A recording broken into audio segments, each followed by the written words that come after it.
Chapitre 2. J'ai ainsi vécu seul, sans personne avec qui parler véritablement, jusqu'à une panne dans le désert du Sahara, il y a 6 ans. Quelque chose s'était cassé dans mon moteur. Et comme je n'avais avec moi ni mécanicien, ni passager, je me préparais à essayer de réussir, tout seul, une réparation difficile. C'était pour moi une question de vie ou de mort. J'avais à peine de l'eau à boire pour 8 jours. Le premier soir je me suis donc endormi sur le sable à 1000 milles de toute terre habitée. J'étais bien plus isolé qu'un naufragé sur un radeau au milieu de l'océan. Alors vous imaginez ma surprise, au lever du jour, quand une drôle de petite voix m'a réveillé. Elle disait, « S'il vous plaît, dessine-moi un mouton. » Dessine-moi un mouton. J'ai sauté sur mes pieds comme si j'avais été frappé par la foudre. J'ai bien frotté mes yeux, j'ai bien regardé. Et j'ai vu un petit bonhomme tout à fait extraordinaire qui me considérait gravement. Voilà le meilleur portrait que, plus tard, j'ai réussi à faire de lui. Mais mon dessin, bien sûr, est beaucoup moins ravissant que le modèle. Ce n'est pas ma faute. J'avais été découragé dans ma carrière de peintre par les grandes personnes, à l'âge de 6 ans, et je n'avais rien appris à dessiner, sauf les boas fermés et les boas ouverts. Je regardais donc cette apparition avec des yeux tout ronds d'étonnement. N'oubliez pas que je me trouvais à 1000 milles de toute région habitée. Or mon petit bonhomme ne me semblait ni égaré, ni mort de fatigue, ni mort de faim, ni mort de soif, ni mort de peur. Il n'avait en rien l'apparence d'un enfant perdu au milieu du désert, à 1000 milles de toute région habitée. Quand je réussis enfin à parler, je lui dis « Mais qu'est-ce que tu fais là ?» Et il me répéta alors, tout doucement, comme une chose très sérieuse. « S'il vous plaît, dessine-moi un mouton. » Quand le mystère est trop impressionnant, on n'ose pas désobéir. Aussi absurde que cela me sembla à 1000 milles de tous les endroits habités et en danger de mort, je sortis de ma poche une feuille de papier et un stylographe. Mais je me rappelai alors que j'avais surtout étudié la géographie, l'histoire, le calcul et la grammaire et je dis au petit bonhomme, avec un peu de mauvaise humeur, que je ne savais pas dessiner. Il me répondit, « Ça ne fait rien, dessine-moi un mouton. » Comme je n'avais jamais dessiné un mouton, je refis, pour lui, l'un des 2 seuls dessins dont j'étais capable.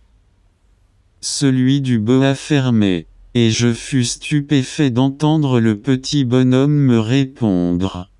« Non, non, je ne veux pas d'un éléphant dans un boa. Un boa c'est très dangereux, et un éléphant c'est très encombrant. Chez moi c'est tout petit, j'ai besoin d'un mouton. Dessine-moi un mouton. » Alors j'ai dessiné. Un boa c'est très dangereux, et un éléphant c'est très encombrant. Chez moi c'est tout petit, j'ai besoin d'un mouton. Dessine-moi un mouton. Alors j'ai dessiné. Il regarda attentivement, puis « Non, celui-là est déjà très malade. Fais-en un autre. » Je dessinai. Mon ami sourit gentiment, avec indulgence. « Tu vois bien, ce n'est pas un mouton, c'est un bélier. Il a des cornes. » Je refis donc encore mon dessin. mais il fut refusé, comme les précédents. Celui-là est trop vieux. Je veux un mouton qui vive longtemps.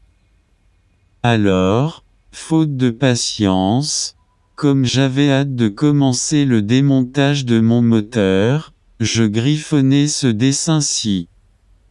Et je lançai, ça c'est la caisse. Le mouton que tu veux est dedans.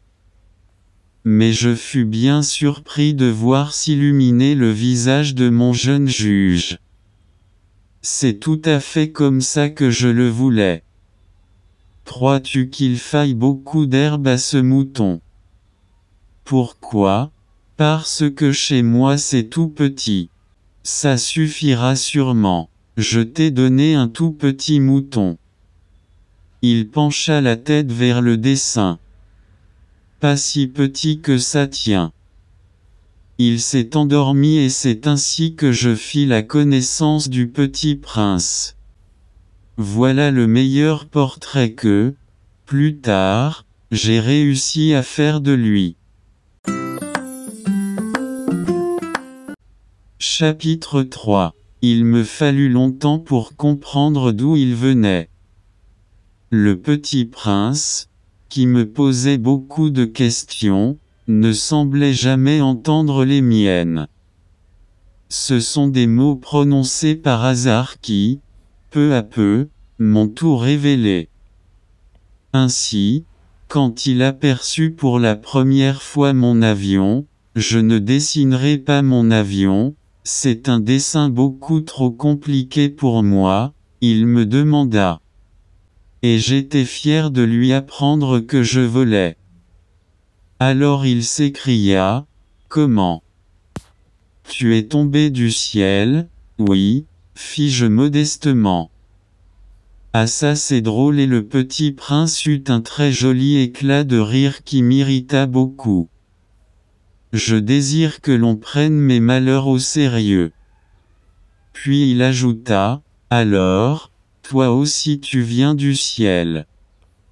De quelle planète es-tu? » J'entrevis aussitôt une lueur, dans le mystère de sa présence, et j'interrogeai brusquement.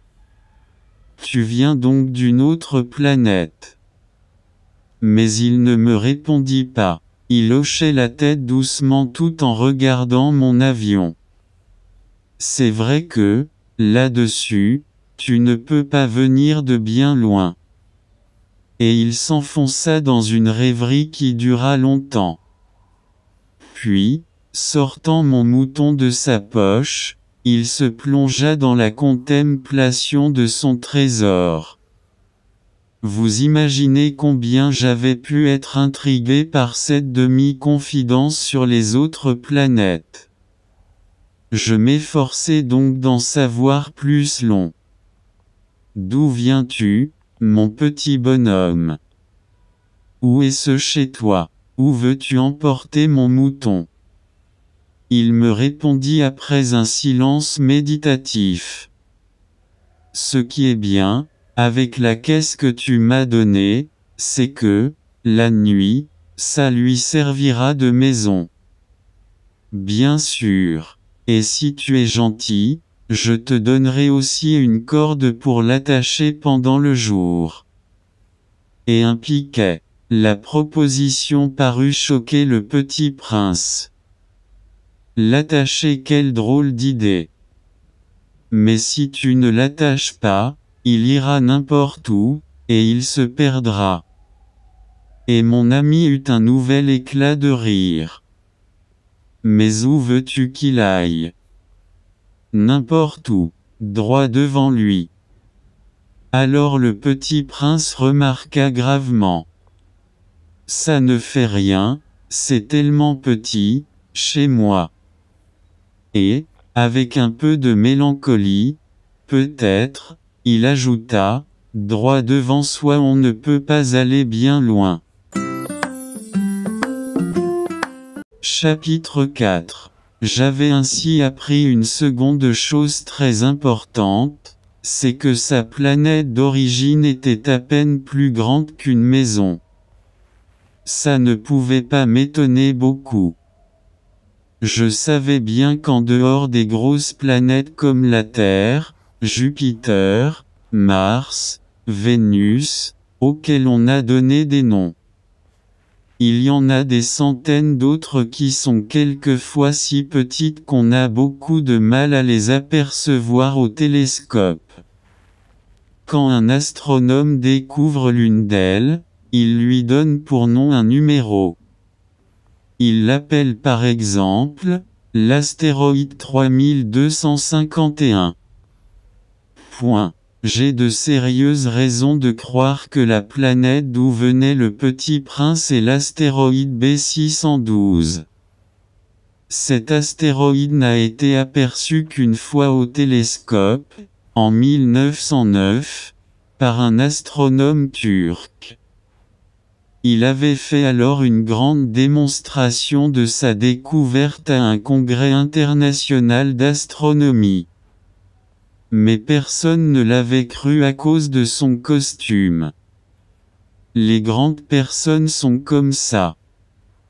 Heureusement pour la réputation de l'astéroïde B612, un dictateur turc imposa à son peuple, sous peine de mort, de s'habiller à l'européenne. L'astronome refit sa démonstration en 1920, dans un habit très élégant. Et cette fois-ci tout le monde fut de son avis. Si je vous ai raconté ces détails sur l'astéroïde B612 et si je vous ai confié son numéro, c'est à cause des grandes personnes. Les grandes personnes aiment les chiffres. Quand vous leur parlez d'un nouvel ami, elles ne vous questionnent jamais sur l'essentiel. Elles ne vous disent jamais, quel est le son de sa voix? Quels sont les jeux qu'il préfère? Est-ce ce qu'il collectionne les papillons? Elles vous demandent, quel âge a-t-il? Combien a-t-il de frères? Combien pèse-t-il? Combien gagne son père? Alors seulement elle croit le connaître. Si vous dites aux grandes personnes, j'ai vu une belle maison en briques roses, avec des géraniums aux fenêtres et des colombes sur le toit, elles ne parviennent pas à s'imaginer cette maison. Il faut leur dire, j'ai vu une maison de 100 000 francs. Alors elles s'écrient, comme c'est joli. Ainsi, si vous leur dites, la preuve que le Petit Prince a existé c'est qu'il était ravissant, qu'il riait, et qu'il voulait un mouton.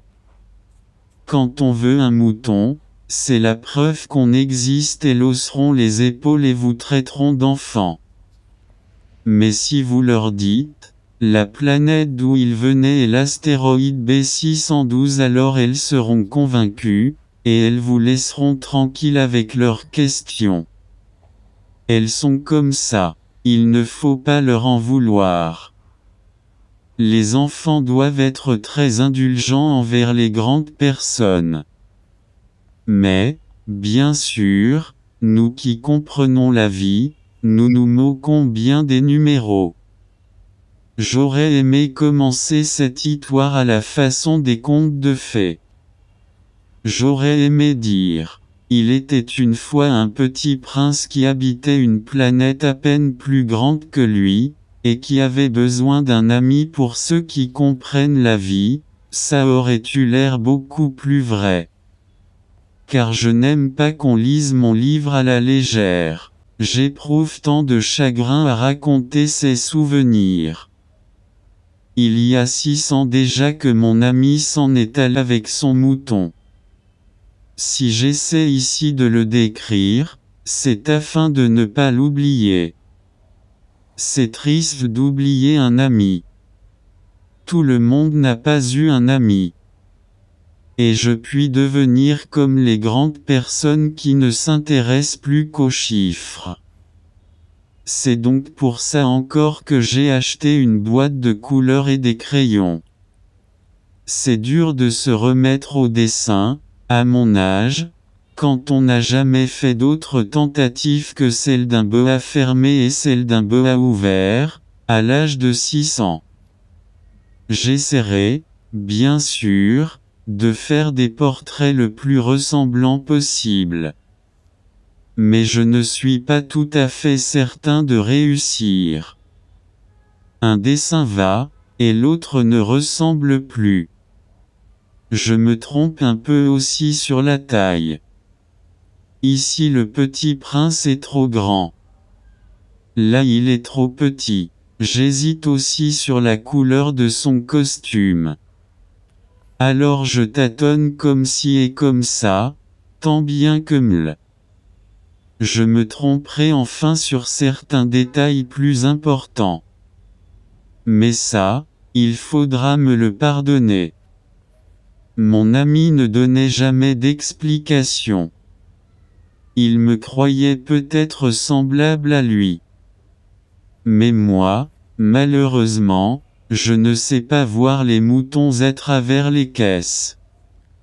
Je suis peut-être un peu comme les grandes personnes. J'ai dû vieillir. Chapitre 5. Chaque jour j'apprenais quelque chose sur la planète, sur le départ, sur le voyage. Ça venait tout doucement, au hasard des réflexions. C'est ainsi que, le 3e jour, je connus le drame des baobabs. Cette fois-ci encore ce fut grâce aux moutons, car brusquement le petit prince m'interrogea, comme pris d'un doute grave. C'est bien vrai, n'est-ce pas, que les moutons mangent les arbustes? Oui, c'est vrai, ah je suis content. Je ne compris pas pourquoi il était si important que les moutons mangeassent les arbustes. Mais le petit prince ajouta, par conséquent ils mangent aussi les baobabs. Je fis remarquer au petit prince que les baobabs ne sont pas des arbustes, mais des arbres grands comme des églises et que, si même il emportait avec lui tout un troupeau d'éléphants, ce troupeau ne viendrait pas à bout d'un seul baobab. L'idée du troupeau d'éléphants fit rire le petit prince, il faudrait les mettre les uns sur les autres. Mais il remarqua avec sagesse. Les baobabs, avant de grandir, ça commence par être petit. C'est exact. Mais pourquoi veux-tu que tes moutons mangent les petits baobabs? Il me répondit, ben voyons. Comme s'il s'agissait là d'une évidence. Et il me fallut un grand effort d'intelligence pour comprendre à moi seul ce problème. Et en effet, sur la planète du Petit Prince, il y avait comme sur toutes les planètes, de bonnes herbes et de mauvaises herbes.